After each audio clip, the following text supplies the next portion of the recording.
जय श्री राम सभी दोस्तों को। चलिए, रामपाल जी के जो है ज्ञानी शिष्य, पता नहीं कौन है ये रामपाल जी, उनके कुछ ज्ञानी शिष्य कितना ज्ञान रखते हैं ज़रा उनको देखते हैं। उनका एक और वीडियो आया है महाकुंभ में स्नान करने वालों को लेकर के। फिलहाल देखते हैं कि ये बताना क्या चाहती हैं, इसके बाद हमारे सदगुरु के बातों को ये कितना मानते हैं, ज़रा देखते हैं। फिलहाल देख लेते हैं इनका वीडियो। अनेक आश्रमों पर ये खुद तो काल के मुंह में जाएंगे ही जाएंगे, ये आपको भी काल के मुंह में ले जाएंगे, आपका भी बेड़ा गर्क करेंगे। अच्छा जी। इसलिए जल्दी से जल्दी इनसे पीछा छुड़वा लो, इसी में फायदा है। तो भाइयों,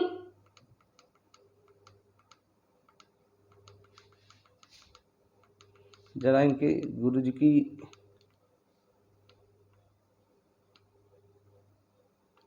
शक्ल देख लेते हैं, इनके गुरु जी की।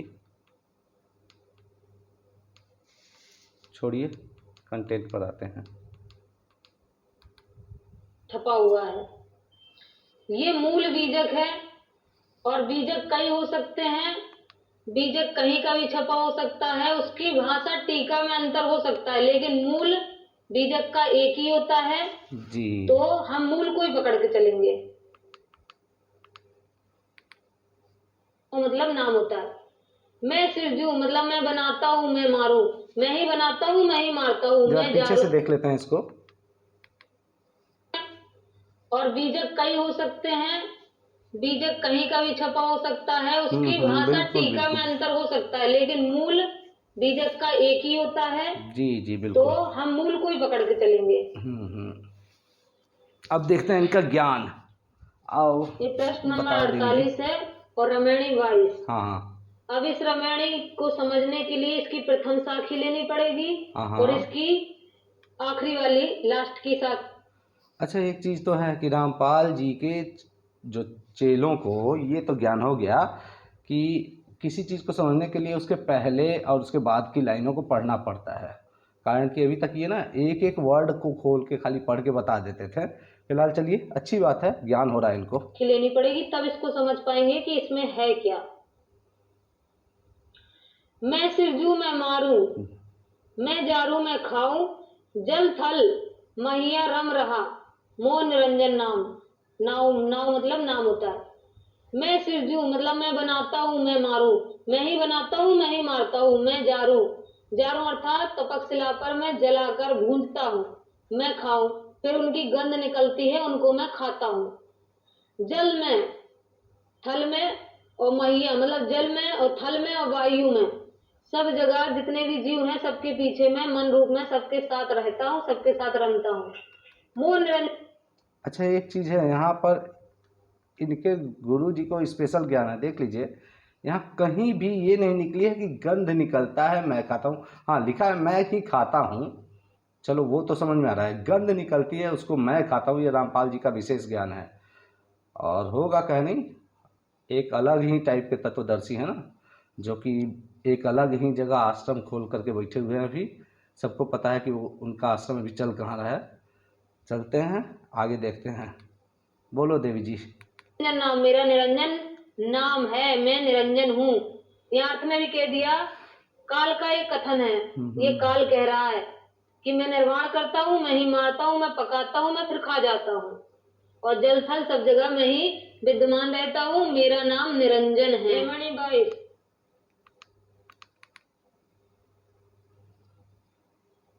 धंधा बंदा किन व्यवहारा, ये जितने भी इसके पूजा पाठ करते हैं सब इसी के धंधे में लगे हुए हैं, सब ये पूजा पाठ अपना धंधा चलाने के लिए कर रहे हैं। कर्म विसर्जित बसे नहीं आ रहा, कबीर परमेश्वर बता रहे हैं कि ये बुरे कर्म जितने भी है करवाता खुद काल निरंजन है, और फिर न्यारा हो जाता है। जो एक दूसरे को मार देते हैं, कुछ भी गलत काम करते हैं, करवाता तो काल निरंजन है और अपना न्यारा हो जाता है, कह देता हमने नहीं करवाए तो उन्होंने खुद। इसका कोई अर्थ दिखाया नहीं जा रहा है, खाली ज्ञान दिया जा रहा है, सुनते जाइए। और दर्शन कीना, सट रस बांस सटे वस्तु चीना। सट आश्रम, ये 6 आश्रम इसने बना दिए, गिरिपुरी नागा वैष्णो वैरागी। और दर्शन कीना, और इन्होंने पता नहीं कितने दर्शन बना लिए। सट रस बास सट वस्तु चीना, और फिर ये अलग अलग वस्तु अलग अलग बट गए और इनने अपना अपना अलग अलग ईष्ट बना लिया और अलग अलग इनने अपने जंतर मंत्र बना लिए। चारि वृक्ष छो शाखा बखानी, विद्या अगणित गणे न जानी। इसने जीवों को फंसाने के लिए 4 वेद बनाए, 6 शास्त्र बनाए और भी इसने विद्या लगाई, विद्या अगणित। इसने और भी अनेक पुस्तकें बनाई, गणे न जानी, इनको जीवात्मा नहीं समझ पाया। और आगम करे विचारा, ते नहीं सूझे बार न पारा। और भी इसने आगे 11 उपनिषद बनाए, जिसमें जीव उन्हीं में विचार करता रहा, ते नहीं सूझे बार न पारा, फिर भी उसको बार पार अर्थात मुक्ति का मार्ग नहीं मिला। तब तीर्थ व्रत कीजे बहु पूजा। तप मतलब जो तपस्या करते हैं वो तीर्थ बना दिए, व्रत बना दिए। तो ये किसने बनाए? ये सब काल निरंजन ने बनाए, ज्योत निरंजन ने। और परमेश्वर ने यहाँ पर कोई आदेश नहीं दिया तीर्थ करने का, ये काल निरंजन ने बनाए और ये जीवात्मा काल के जाल को नहीं समझ पाई। अब ये कबीर साहब बता रहे हैं कि अलख निरंजन लखे न कोई, जय बंधे बंधा सब लोई। इस अलख निरंजन को कोई नहीं लखे, मतलब कोई पहचान नहीं पा रहा है कि ये जितना भी तीर्थ व्रत और ये 4 वेद 6 शास्त्र 11 उपनिषद जितने भी दान पुण्य ये सब बनाए हैं, ये काल निरंजन ने बनाए हैं, इसको कोई नहीं पहचान पा रहा। और जय बंधे बंधा सब लोई, मतलब लोई मतलब संसार, किन्हीं में तीर्थ व्रत दान पुण्य इन सब में सारा संसार बंधा हुआ है। ये कबीर साहब बताना चाह रहे हैं कि इन सब में ये काल निरंजन का बनाया हुआ है, इस सब में ये सारा संसार बंधा हुआ है। कोई बैठो धाय, जो कोई बैठे धाय के बिन शीश सेती जाए। अर्थात परमेश्वर कह रहे हैं मंदिर तो नेह का है, मोह माया बस है मंदिर, मत कोई बैठो धाय कि उसमें कोई जाके ना बैठो, वहां कुछ नहीं मिलने वाला, वहां सब पाषाण जड़ मूर्तियां हैं वहां। अच्छा सुन लीजिए, यहाँ पर इन्होंने कहा कि मंदिर जो है मोह माया का है। यहाँ लिखा है मंदिर तो नेह का, यानी कि जो मंदिर सच्चा मंदिर है वो तो स्नेह रूपी मंदिर है। फिलहाल चलिए देखते हैं आगे इनका ज्ञान, और अच्छा लग रहा है। परमात्मा नहीं है जो कोई बैठे धाय के, और जो वहां मंदिर में जाके पुजारी बन गया या पूजा पाठ करता है मंदिर में जाके, उसी मंदिर के आश्रय रहता है, बिन शीश सेती खा जाए, बिन शीश सेती जाए। अच्छा सुनिए यहाँ इनका ज्ञान सुन लीजिए, बिन सिर को बिन शीश सेती जाए। अच्छा पढ़ने आता है इनको, चलिए। शीश का जो काल निरंजन छिपा रहता है उसी के मुख में जाएंगे, जो ये मंदिर में जाके बैठते हैं, मंदिर आदि में पूजा करते हैं। अच्छा ये अर्थ देखिए यहाँ लिखा है काल निरंजन के मुख में जाएंगे, लिखा है। अब देख लेते हैं तीर्थ व्रत के लिए इनका भी चलिए अनुवाद। फिलहाल और कुछ जानते हैं, इनका ये बहुत ज्ञान सुन चुके हैं, देखते हैं ये वाणी उठा के कि देखो। अच्छा तो बहुत बातें हुई इनकी, अब आगे का ज्ञान देखते हैं। कबीर सदगुरु कबीर जी ने और भी कुछ बताया है, तो उसका क्या मतलब ये निकालेंगे, जरा देखते हैं। ये नकली फिल्टर क्या हुआ जो मन में ना जाए, नहाई धोई क्या हुआ जो मन में ना जाए, नील सदा जल में रहे, धोई बास न जाए कबीरा, धोई बास न जाए। चलिए देखिए, हमने अभी सुना, बहुत ही प्यारा भजन है और बहुत अच्छा भजन है सदगुरु कबीर जी का। इसमें प्रभु कबीर जी बता रहे हैं कि नहाए धोए क्या हुआ जो मन मैल न जाए, मीन सदा जल में रहे तो धोए बास न जाए, इस तरह से बता रहे हैं वो। यानी कि अगर जिसके मन में अगर दुर्भावना है तो उसको नहाना नहीं चाहिए। इनका कहना है एकदम नहाना नहीं चाहिए। काहे के लिए ऐसे लोग नहा रहे हैं? ऐसे लोगों को तो नहाना भी नहीं चाहिए। तो नहाने का, अब इसका अर्थ अगर ये ले लेते हैं, अब ये तो इनको बताना चाहिए ना कि ये लोग जो इस तरह के प्रवृत्ति वाले लोग हैं, ये नहाना धोना बंद करते सबसे पहले। आगे देखते हैं और आगे देखते हैं।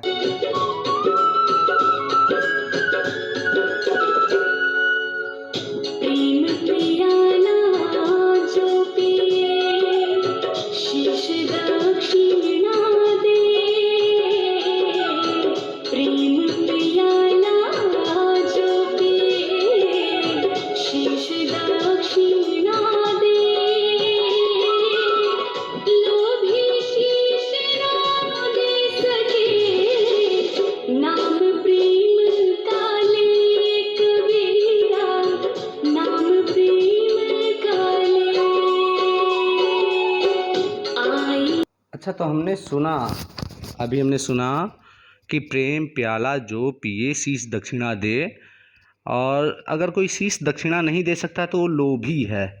तो ये अपने गुरुदेव को क्या अपना शीश दक्षिणा में दे चुके हैं ये लोग? तो इनका शीश इनके पास है कैसे?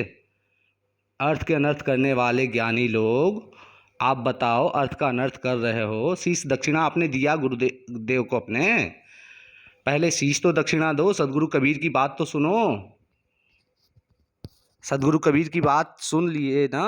कह रहे हैं कि प्रेम प्याला अगर जो पी रहा है वो शीश दक्षिणा दे पहले, और अगर नहीं दे रहा है इसका मतलब वो लोभी है और खाली प्रेम का नाम ले रहा है वो। चलो आगे देखते हैं। जय परमात्मा सदगुरु कबीर देव की। जल में बसे कमोदिनी, चंदा बसे आकाश। जल में बसे कमोदिनी, चंदा बसे आकाश।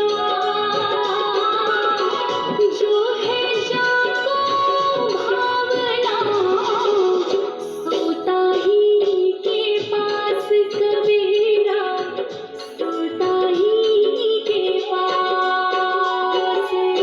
तीरथ तो अभी हमने सुना कि जिसकी जैसी भावना होती है वो उसी के पास जाता है। तो हमको ज़रा ये बताएं कि इनके गुरुदेव कहाँ हैं अभी? इनके जो गुरु जी हैं रामपाल जी, वो हैं कहाँ? तो इसका मतलब सदगुरु के कबीर जी कह रहे हैं कि उनकी वैसी भावना थी इसीलिए तो वो उस जगह पर पहुंच गए हैं। अब क्या सदगुरु कबीर जी, देखिए हम कभी नहीं कह सकते कि झूठ बोल रहे हैं, लेकिन ये फिलहाल सदगुरु कबीर जी के कहने के अनुसार इनके गुरु रामपाल हैं कहाँ, ये तो बता दें। चलिए आगे सुनते हैं गुरुदेव क्या कह रहे हैं। जय सच्चिदानंद सर्वेश्वर। पोथी पढ़ पढ़ जगमुआ, पंडित भया न कोय। पोथी पढ़ पढ़ जगमुआ, पंडित भया न कोय। ढाई आखर प्रेम का, पढ़े सो पंडित होय कबीरा, पढ़े सो पंडित हो। हाँ, तो सुन लिए कि सदगुरु कबीर जी बता रहे हैं दुनिया भर की इन चीज़ों को पढ़ने का कोई फ़ायदा नहीं है। ठीक है, पंडित होने के लिए यानी कि ज्ञानी होने के लिए केवल और केवल प्रेम की भाषा पढ़ लेनी ज़रूरी है। तो ये जो अभी देवी जी का वीडियो हम देख रहे थे, ये बताएंगी रामपाल जी की शिष्या जी कि इतनी सारी पढ़ाई लिखाई तो बंद कर देनी चाहिए लोगों को। इतनी सारी पढ़ाई लिखाई की ज़रूरत क्या है? क्यों पढ़ना? लोग बच्चों की पढ़ाई बंद करा देंगे? अरे अर्थ का अनर्थ करने वाले लोगों, कुछ तो सुधर जाओ। मतलब एक भी विकार है, एक भी अगर बुराई रह गई तो नहाना छोड़ दो। सदगुरु कबीर जी के कहने के अनुसार तो ऐसा नहीं है, लेकिन आप जो अर्थ लगा रहे हो उस तरीके के अर्थ लगाने का मतलब तो है कि अगर एक भी बुराई है तो कोई व्यक्ति जीवन भर नहाए ना। ज्ञानी बनने के लिए केवल 2.5 अक्षर प्रेम का ही काफ़ी है। सत्य बात है, सदगुरु के वचन शाश्वत सनातन सत्य हैं, लेकिन इसका अर्थ ये नहीं है कि कोई पढ़ना लिखना छोड़ दे। लेकिन आप जैसे लोग जो है जब पढ़ना लिखना नहीं छोड़ सकते हैं तो ये बताइए आध्यात्मिक जो है केंद्र जो है, आध्यात्म का जो केंद्र है, तीर्थ स्थल जाना क्यों छोड़ दे लोग? जो है आपके कहने से छोड़ दें या आपके गुरुजी रामपाल के कहने से छोड़ दें? अभी तो सदगुरु ने बताया ना, जिसकी जैसी भावना वो वैसे जगह वास करता है। तो आपके गुरुजी की भावना कैसी है? अगर भावना उनकी सही है तो वो जेल में क्यों वास कर रहे हैं? अभी जेल से बाहर क्यों नहीं आते हैं अगर उनकी भावना सही है तो? चलिए दोस्तों, फिलहाल आज के लिए इतना ही। फिर मिलेंगे इनके अगले वीडियो में। तब तक के लिए जय श्री राम, हर हर महादेव, जय सच्चिदानंद, सदगुरु कबीर देव की जय, हर हर महादेव।